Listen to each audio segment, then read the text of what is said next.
a little bit better. Hello and welcome to the April 2025 edition of Easy Talks. I am the Erica, and this is my SS. That's Z, Zendalannette. Hey. Hey. So, we were just conversing a bit before we hit the record button, and something super special happened yesterday. It was a spectacular Sunday, not just because it was Sunday, but because it was my SS's birthday. Yes. A Yes. lot of S's, but from spectacular to SS to all of the good things. But in true human design fashion, when we have the honor and the privilege of sharing space with a 6'2", I just feel like, I sent her a text today and I was like, oh, damn goodness, like, bruh, you've been in you've been in phase 3 for 24 hours and already you are just shining so effing bright. And Mm. I don't have a problem admitting that I may be a little bit biased because you're my SS, but in real life, I just um I feel like your wisdom, your offerings, your authenticity, your transparency, your willingness, your grace, your humility, your confidence, your heart, are just so pure and so just like a gift to share space with. All of the things and just the way that you boldly live out loud. Like I said, for me, it's a gift to share space with. And like, I have never in my life had an SS until you.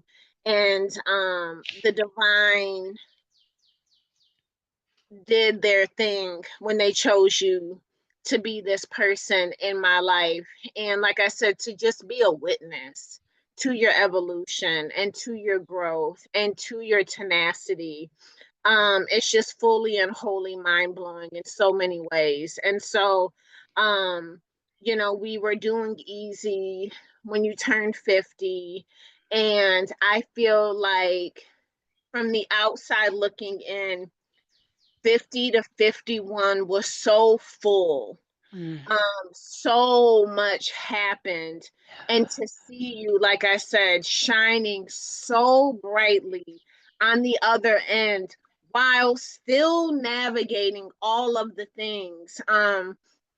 I just wanted to hold space as we begin easy by allowing you to just share with me and to share with those who take the time to watch and to listen, like just your goodness and what chapter 50 meant to you, what lessons were learned in chapter 50, what golden nuggets you received and have taken away from chapter 50. And again, like you are so intentional in your daily living. And so, what it is that you are cultivating and creating and planting seeds for chapter 51. Wow. First and foremost, thank you for all of that. Um, and I'm trying not to be emotional because that was a lot. It was affirming. It was loving, authentic, of course, because you're my sis and you do it with my dark and my light side. You experience them both. So to hear those words, that means a lot. So much gratitude. Um, wow, she sis. Ah, lessons 50 is interesting because as I started my blog post, I post on 27th of every month for those that watch us, and you know that sis. And yeah, it's the 27th every month because it's the date I was born, April 27th. And so the 27th was a commitment for me to do this thing. And for 5 years, I've been doing it. And so as I was preparing for my post, I normally do chapter, this chapter, and I name it. And I ended up, s- um, I won't say settling on because it was no means was it a settle. But what was the greatest title for me was one of the greatest gifts. And as I wrote it, I said one of because everything about 50 was a gift. It was a year that shook the very foundation of my being. It was the year that,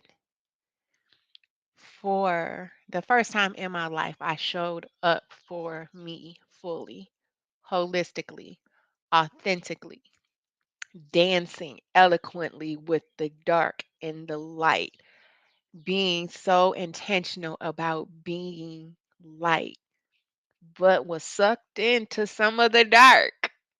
And with humility, with honoring the four agreements, with honoring the five Reiki principles, with honoring that I am a vessel for the Most High.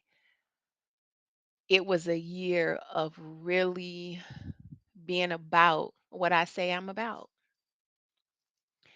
And when I say it shook my core, it took me to a space where I had to come to terms and to grips with the consequences of the type of mother that I'd been for all of the years. Um, which is loving as and intentional as it was, I was an intrusive mom. I boxed my children in because that's what I knew as comfort. That's what I knew as safe. That was control. So 50 really set the tone and allowed me to make space for everybody that I chose to share space with, for them to show up wholly and fully who they are without me judging, without me trying to tell them, but with me simply holding space, allowing them to be them, with the prayer that because of how I move, how I engage, that is light and love, so that in some way I was a positive impact in their lives, or I am a positive impact in their lives, from being a mother, from being a wife, from being a friend, from being a daughter, from being a family member, all of the things. And it's interesting because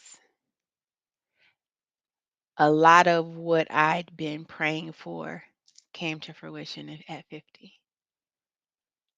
Um, as I was reading my third book, The Audacity to Be, recently, I read the part where it says, as I write this and I'm turning 50. And then as I was reading it, as I was turning 51, I set an immense gratitude because the very tools, modalities, and resources, and even just my sharings in that piece is what helped me to navigate my entire 50. And it's mind blowing from the stance of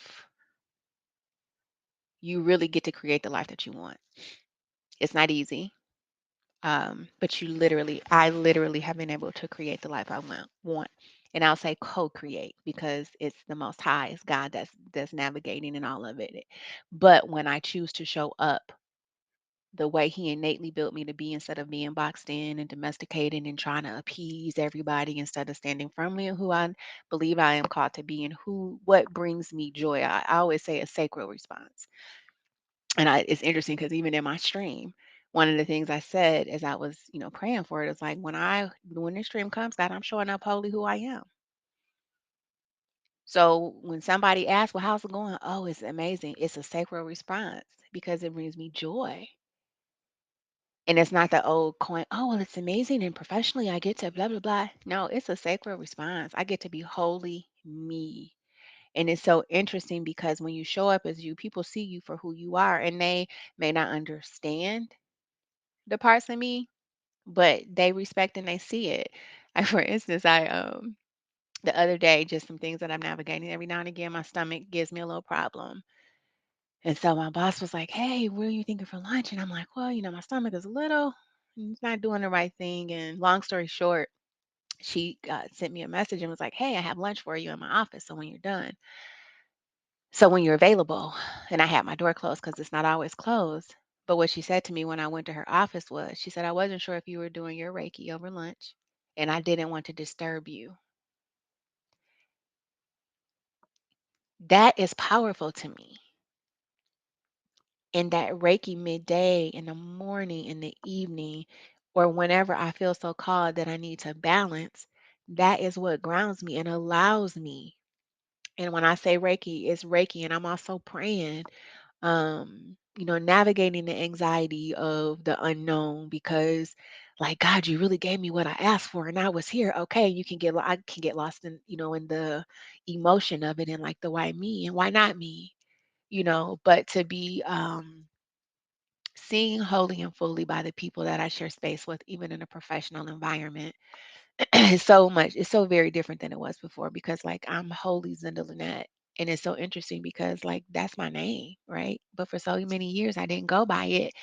And it was actually foreign to me to be called that.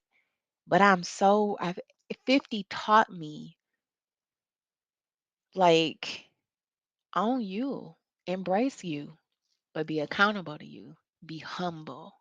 Humility has been one of the greatest things, and like, the one of the biggest, they're all big, but one of the biggest spaces that 50 caused growth, or made space, not caused, made growth, caused growth, providing me an opportunity to show up fully, wholly, authentically, as in my marriage.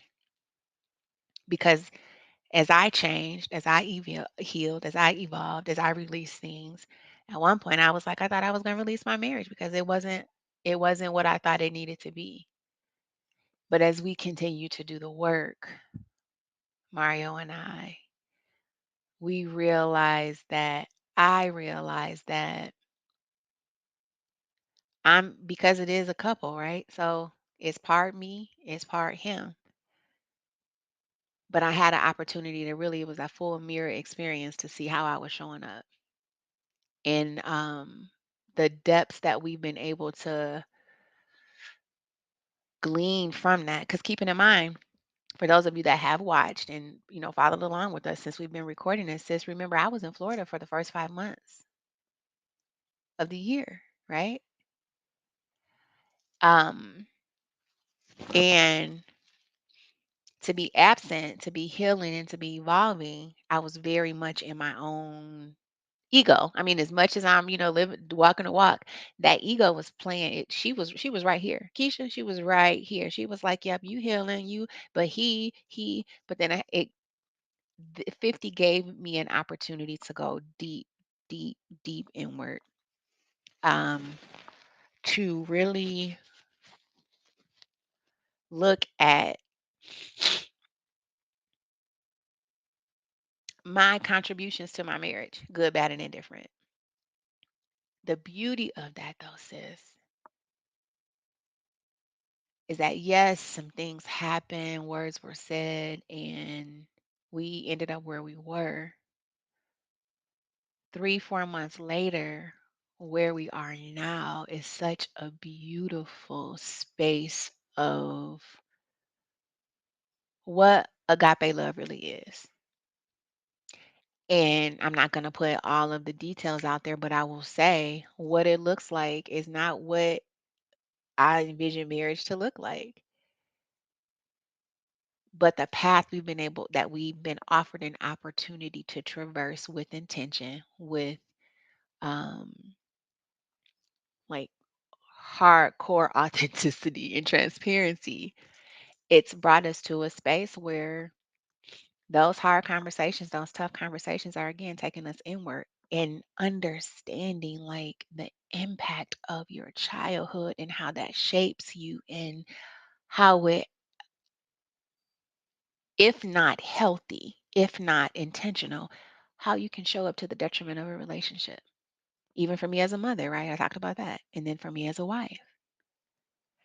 and making space for the grace for the ones that raised me. Um, we're doing this is the last thing I'll say because I don't want to take up the whole time, but it's so much. But a part of the piece that Mario and I are looking at now and working on, we're entering week 4 of a 12-week program with imago therapy, and it talks about your childhood and just literally the impacts of your childhood. So then I think about like how I raised my children, and in my mind I'm like,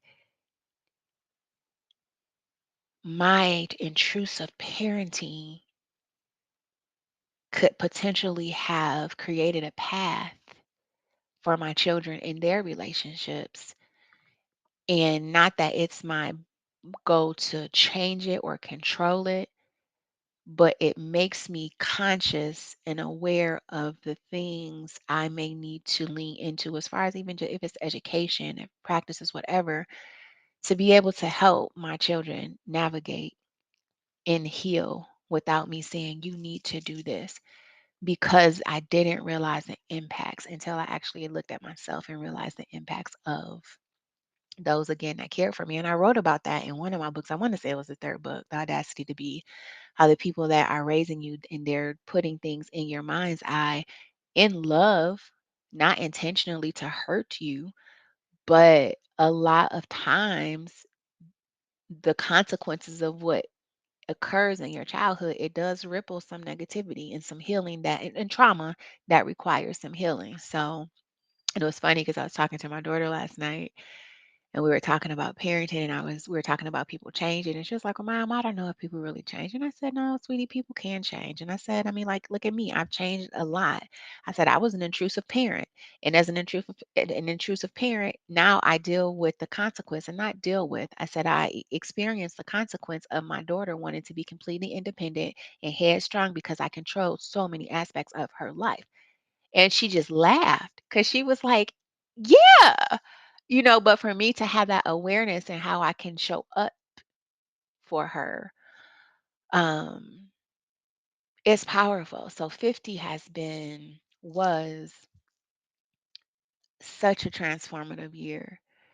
And what I have set the intention for 51 is to continue to do the work. And I'm leaning into allowing for organic flow to what is required of me to go harder with flow. Um, always striving to be that best version. So what will that look like? What will that be? So I started reading E Squared again. Um, and I'm reading my book, The Audacity to Be. I'm reading Getting the Love You Want, The Four Agreements, and I'm seeking a desire to learn more and to do more to help me to be my best. And I'm just not sure what that all looks like yet. But I did go into my human design. I will tell you that I spent some time in my human design yesterday. And one of the things that stood out to me most, I was in the line 2 component, and it talks and speaks to education and the work that I'm doing, and it really not being like an end time, but it's always doing the work because it's going to have impacts well beyond me, my years, my time, but to be intentional about doing the work. And like it specifically talked about the radiance that emerges out of fluidity of purpose. So, like for me, just continuing to lean into like what that is. I have a feeling, a desire of what I want, understanding that I need to allow for flow. So I'm continuing to dig into my human design. And like one of the notes I wrote was strive daily, be quiet, be still, allow flow as I trust my God through Christ Jesus. And then to be in harmony with life is to always find the path of effortlessness. And this is the essence of my second line's greatest gifts. So that stood out to me last night. So when I think about as I navigate, it should be effortless for me. It shouldn't cause ill, ill feelings. It shouldn't cause a, sickness. It shouldn't cause any type of mental, physical anguish. So that helps me to know how to navigate. Just leaning into that my human design. It's literally a game changer. When I said game changer yesterday to my daughter, she was like, "Game changer? Who says that? Are you like 100?" But it's literally human design is literally changing so much, and to be able to, even in the space as wife, I've shared with Mario that I have an emotional authority as he does. And he's experienced my emotional authority as we've had, as we've navigated the Imago dialogue, which includes the mirroring, the validating, the empathizing, and me having my feelings mirrored, but then me still going hamburger even though we're done. And then for me to come back and say, "I'm sorry. This is why I'm sorry. You acknowledged my feelings, you validated them, you mirrored them, you empathized," and I kept going. So, how we move forward is you hold me accountable to the pause. When it's done and we have understanding, if I continue to go hamburger, then you hold me accountable and say we're done. And if we're not, I respectfully say move on, or we stop sharing space for a little bit so we can reconvene and be on one accord. So, it's did I answer all of the pieces to your question? You did so much, and in all of the ways, and I love that. All of the pieces and parts. And really too, like I said, it just speaks to the work. It's interesting because you know, human design is something like I almost I really don't like using the word hate. And I don't think I've ever hated human design, but it's I was gonna say love hate, but again, I hate it has never been the word, but definitely a push pull where I'm like, "Ooh, human design everything," and then I push it away. I was like, "I'm not effing with human design." Like it was cool for what it was, and but now it's over. Um, and then it comes back, and I'm like, "Ooh, human design." But one of the things that I was reminded of today was my 36, which is my north node. And so I have not yet reached my Uranus opposition where I transition from my north node to my south node. But the 36 energy is super intense. It is the gate of chaos in human design terms, and it is the gate of turbulence with gene keys. And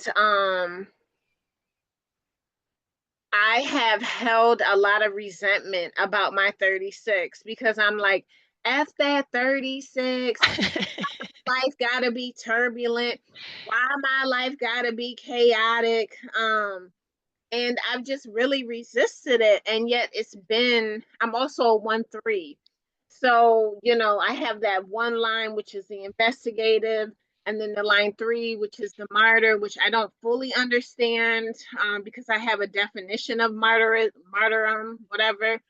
But the line 3 energy is turbulent and it is a bit chaotic because it's all about running into things and doing things the hard way and the many lessons that are learned in that energy.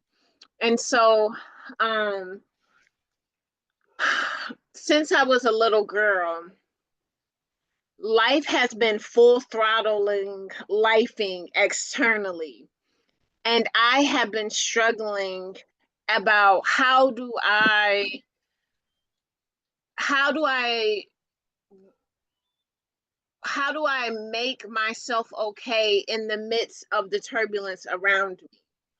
And so, even also being a survivor of childhood trauma, the way that I processed and the way that I made sense and the way that I survived has been to find fault in something I did to make sense of what my outer experience has been.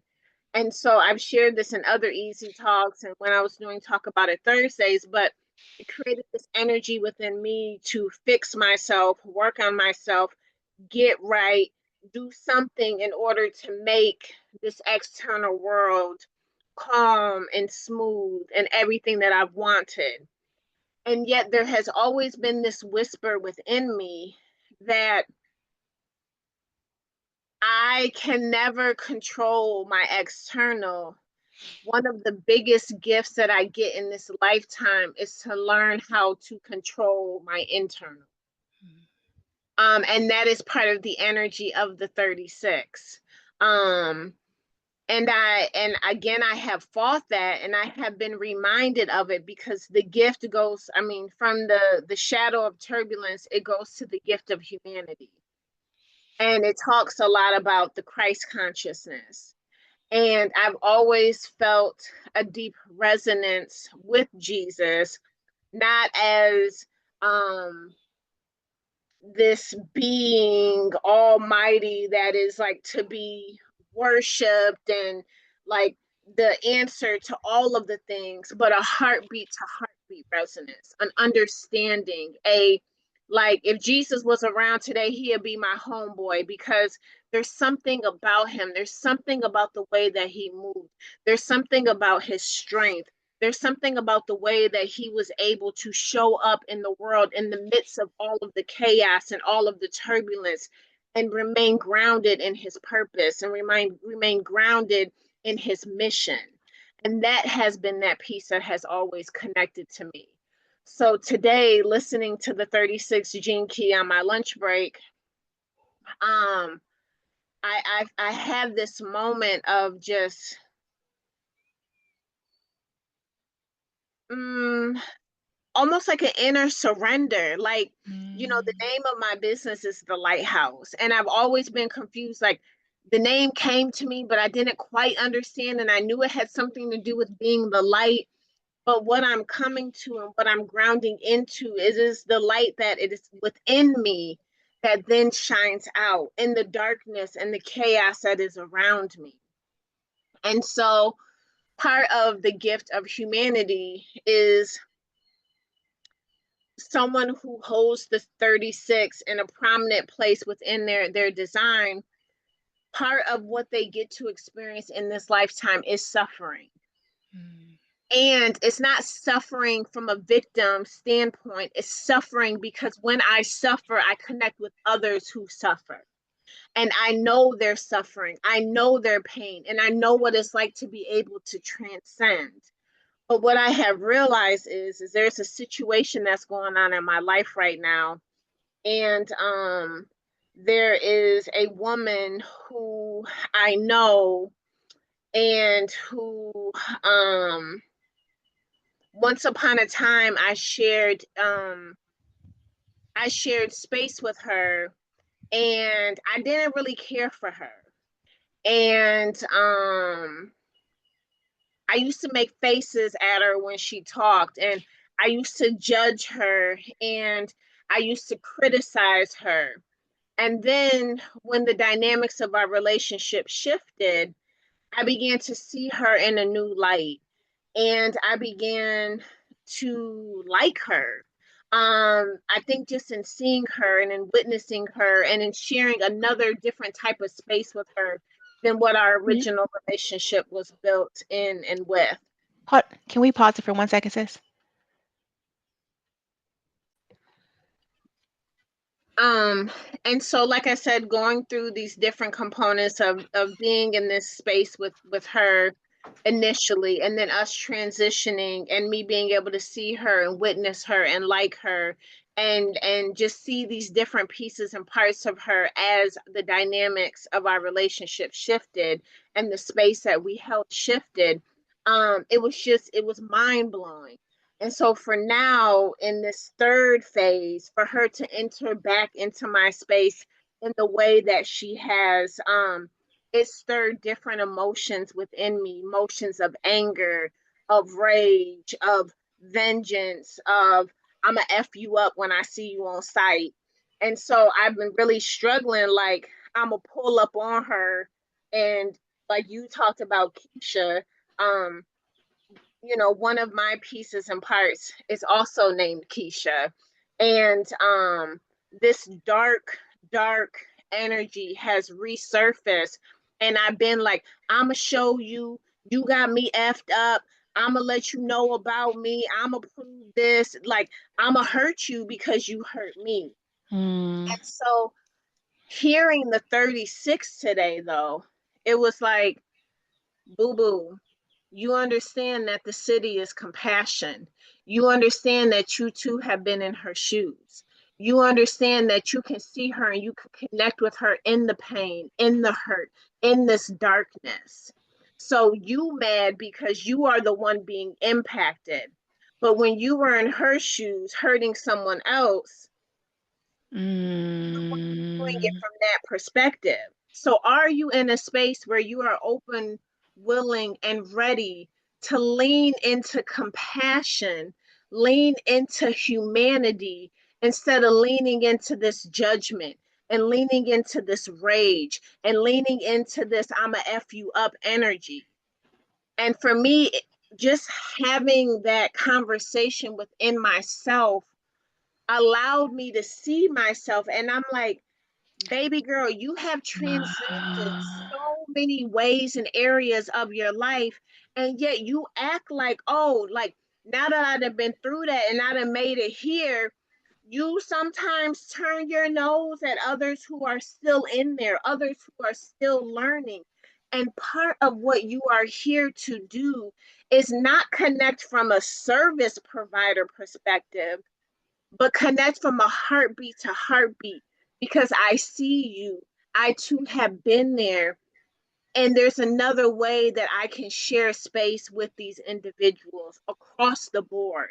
But she just happened to be the catalyst to see me wholly and fully as I have been on this journey of evolution and of growth. And it's not about, again, coming down from this service provider perspective and lens and coach and all of that, but a human being connected to another human being from a place of that suffering and knowing what you have been through and Mm. connecting in that energy, because I know that every painful point, every painful traumatic experience, every experience as a whole that rocked you to your core and you didn't know how you was going to make it out, I have been there and I get to be the light in those situations.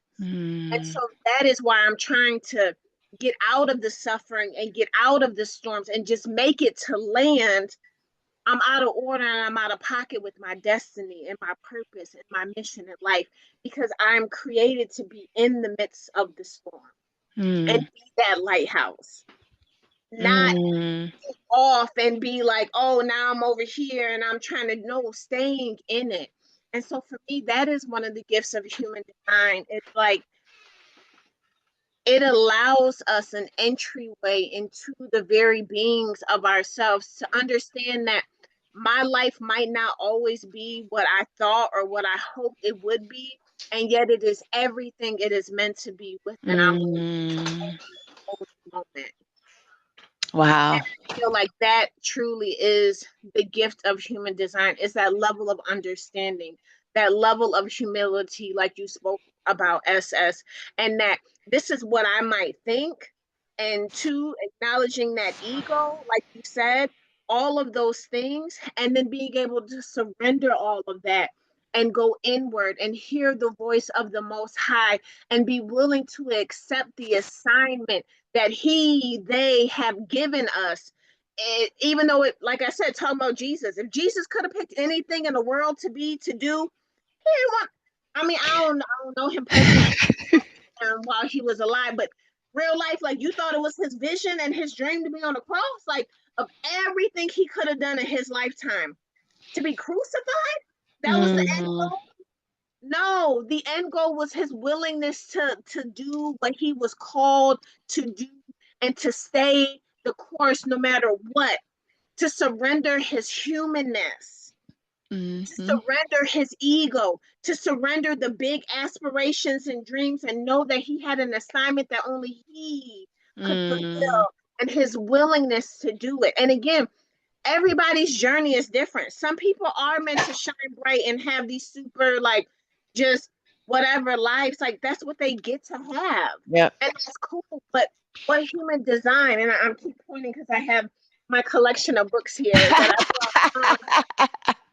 But what human design gives us is an opportunity to again, like, hear, connect, and be with what is divinely meant for us outside of what the world tells us. Yep. Yep. Conditioning, programming, the domestication. No, this is real life, like what we get to do in this lifetime, because again, it is our divine design and, excuse me, our divine assignment, and trusting and surrendering and letting go, and knowing that all is well in all ways and Yeah. at all times. Yep. Yep. That was powerful. Yeah. Yeah, and I feel like too, just when you think about 50, and when you said like going into 51, I have this desire to tap into flow, but it's not my flow that I want to tap into. It's divine flow. Tell me how to be. Tell me how to show up. Tell me how. And your willingness to listen to the Most High as God speaks to you and tells you this is the way. And your willingness to be like, okay, I'm willing to surrender. Mhm. And the interesting part is in that surrender where because of my open ajna, I'm easily molded, if you will. And not molded. I can be easily persuaded if I'm not in balance, mind, body, spirit. And so understanding like my path is my path. And it could look very different than what the boxed in structured way that society navigates and how they move and how they think and feel. um, I have to do a lot of work getting out of my head. Like, okay, yep, this is what they're saying, this is what they're preaching, this is what they're. However, you have a relationship with God, Zenda. Your path is going to be different. I'll give you an example. Yes, every Sunday, gather, right? You gather, gather, gather. At this particular juncture in my life, because of the physicality of my significant other and I right now, virtual is allows us, the two of us, to worship together. So having to get out of my head and into my heart and trusting and knowing that, yes, Z, this is the message, but in this season of your life right now, this is what this is what y'all working on. This is what I have y'all doing. So this is how y'all gonna have to navigate. So to get out of my head with, oh, well, I'm gonna have no, mm, my path, my journey, our path, our journey, my relationship with the divine. Not discounting, hearing, but understanding this season right now, this is what needs to happen. Mm-hmm. And it just looks a little bit different than the norm. But my norm is not the norm of everybody else's right now. And like the reality is, a lot of with the norm in this particular situation, most would have been like, we're done, it's over. But that's not the case here. So it takes a different approach. It takes intentionality, it takes focus, and it takes understanding and knowing who He created me to be, and having faith in knowing that even though my path is different, it's still my path. So, because that open ajna have you like, oh, well, maybe I should. Girl, be still. That part. And even, excuse me, even too, you shared about like, based on everything that you have been through, you get to experience real agape love. And it is not at all what you thought it would be. But because you have surrendered, because you have released, because you have let go, and because you have had a willingness to continue to do the work, you are now experiencing what true agape love is, and Mhm. it's being redefined, and it's the way that it is for you. Yep, absolutely. Absolutely. And Yep. that, again, that's the gift. And for me, that's the biggest gift of human design, is just knowing, like, yes, we have similarities. You and I both have 27s in our human design chart. You and I both have emotional authorities. You and I both have undefined ajnas. You and I both have defined sacrals. And yet the way you live and the way that you show up and the way that you get to experience life is different than me. And so, Mhm. yes, we have so many similarities and so many connections. And the ripple effect definitely is like a ping pong where it goes back and forth of us.